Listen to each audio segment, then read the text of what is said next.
Imagine tracking every rupee you spend each month, but ignoring the mountain of loans you've already taken. That's exactly what India is changing, and the World Bank just gave it a big thumbs up.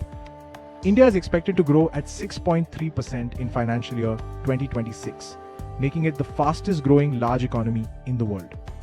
But here's the interesting twist. For the first time, the Indian government is changing how it defines financial discipline. Until now, the main target was the fiscal deficit. That's the gap between how much the government earns and how much it spends in a single year. Think of it like your monthly budget. If your salary is 1 lakh rupees and you spend 1,20,000, your fiscal deficit is 20,000 rupees. You'd be told, cut your spending, live within your means. That's how India's budget worked for years. But now, the government has switched its focus to something deeper, the debt to GDP ratio. What's that? Debt to GDP means the total debt the government owes compared to the total income of the country, which is the gross domestic product.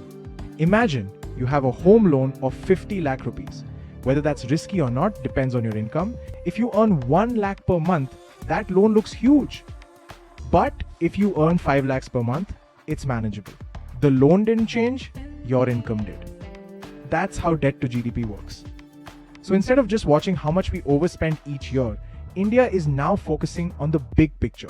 Is the total debt manageable compared to how fast the economy is growing? And that's smart, because sometimes to grow, you need to invest.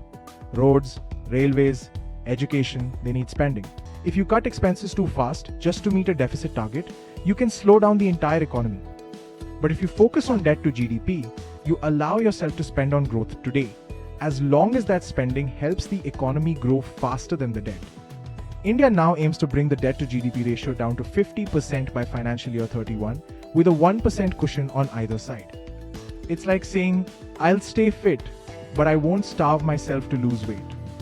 The World Bank praised this shift, calling it a step towards smart fiscal consolidation, not by cutting spending blindly, but by making every rupee count. And here's something global. Trade tensions are rising. The World Bank says this could hurt exports and slow global growth.